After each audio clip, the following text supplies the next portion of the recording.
చాలామంది మదిలో ఉండే ప్రశ్న, ఫిట్స్కి ఎంతకాలం మందులు వాడాలి? మనం ఫిట్స్ ఎందుకు వస్తాయో ఇప్పుడు చూద్దాము.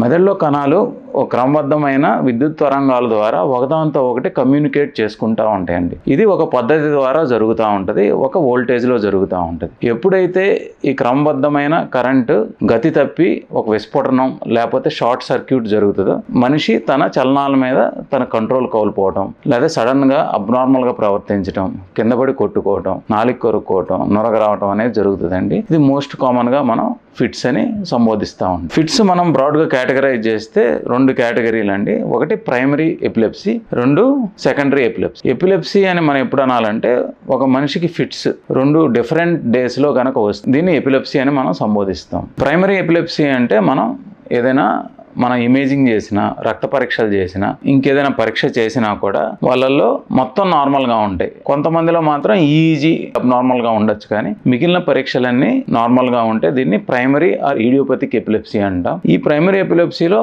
దాదాపు 30-40% జన్యుపరమైన కారణాలు ఉంటాయండి. ఒక 50-60% మాత్రం ఎటువంటి కారణాలు ఉంటాయో మనం కనుక్కోవడం కష్టంగా ఉంటుంది. సెకండరీ ఎపిలెప్సీ ఇది రెండోదండి. మనం చూస్తే గనక ఎంఆర్ఐ స్కాన్ చేసినప్పుడు మెదడులో ఏమైనా కణిత కానీ, ఏదైనా అబ్నార్మాలిటీ కానీ, పుట్టుకతో మెదడులో ఏమైనా మార్పుల వల్ల వచ్చే రుగ్మతల వల్ల మనకి ఫిట్స్ వస్తే దీన్ని మనం సెకండరీ ఎపిలెప్సీ అంటాం. దీంట్లో కొంతమందికి మెటబాలిక్ డిజార్డర్స్ ఉంటాయి. అంటే సోడియం లోపం వచ్చినా, పక్షవాతాలు లాంటివి వచ్చినా, కార్టికల్ సైనస్ వెనస్ థ్రాంబోసిస్ లాంటి ఒక రుగ్మతలు వచ్చినా, వీటికి సెకండరీగా లాంగ్ టర్మ్ లో వాళ్ళకి ఫిట్స్ రావచ్చు. సిమిలర్లీ మనకి తలకు దెబ్బ తగిలిన తర్వాత మెదడులో చాలా భాగం క్యూర్ అయిపోయినా వాళ్ళకి మెదడులో చిన్న చిన్న స్కార్స్ ఉంటాయి. ఆ స్కార్స్ వల్ల వాళ్ళకు ఉండే ఎలక్ట్రికల్ ఇంపల్సెస్ కొన్నిసార్లు షార్ట్ సర్క్యూట్ అయ్యి ఫిట్స్ కూడా రావచ్చండి. ఏదైనా కాజ్ వల్ల వచ్చే వాటిని మనం సెకండరీ ఎపిలెప్సీ అని అంటాం.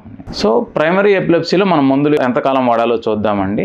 వీటిలో సిండ్రోమిక్ ఎపిలెప్సీస్ ఉంటాయి. అంటే క్లాసికల్గా మనకు డిస్క్రిప్షన్ ప్రకారం ఉండే సిండ్రోమిక్ ఎపిలెప్సీలో అయితే 70-80% 2 to 3 years మనం రెగ్యులర్గా మెడికేషన్ వాడటం ద్వారా డ్రగ్ ఫ్రీ లైఫ్ అనేది వాళ్ళకి గడపచ్చండి. ఒక 20% ఆఫ్ ద సిండ్రోమిక్ ఎపిలెప్సీలో మాత్రం లైఫ్ టైం మెడికేషన్ అనేది వాడాల్సి వస్తుందండి. అదే మనం సెకండరీ ఎపిలెప్సీలో సోడియం లోపం లేదా షుగర్స్ కంట్రోల్ లేకపోవడం, ఇటువంటి కరెక్టబుల్ కాజ్ అంటే ఇమీడియట్గా బ్రెయిన్లో ఎటువంటి అబ్నార్మాలిటీ లేకుండా మెటబాలికలీ కరెక్టబుల్ కాజెస్ ఉంటే కనుక బేస్డ్ ఆన్ పేషెంట్ సిమ్టమ్స్ బట్టి 3 to 6 months మనం మెడికేషన్ వాడితే సరిపోతుందండి. కానీ కొంతమంది ఎస్పెషల్లీ సిఎస్విటి అంటే మెదడులో బ్లాక్స్ వచ్చి మెదడులో కొన్ని మార్పులు పర్మనెంట్గా జరుగుతాయి. వీళ్ళలో కొంతమందిలో మాత్రం లైఫ్ టైం మెడికేషన్ వాడాల్సి వస్తుంది. కొంతమంది కణితలు కానీ మెదడులో దెబ్బ తగలటం వల్ల వచ్చిన మార్పుల వల్ల వచ్చే ఎపిలెప్సీ అయితే మాత్రం లైఫ్ టైం అనేది మనం వాడాల్సి వస్తుందండి. ఫిట్స్లో ఎంతకాలం మనం మందులు వాడాలనేది కాజ్ డిపెండెంట్. అంటే వాళ్ళ underlying cause primary epilepsy, secondary epilepsy. Primary epilepsy, సిండ్రోమిక్లో ఏ టైప్ ఆఫ్ సిండ్రోమిక్ ఎపిలెప్సీ ఉందనేది చూసుకొని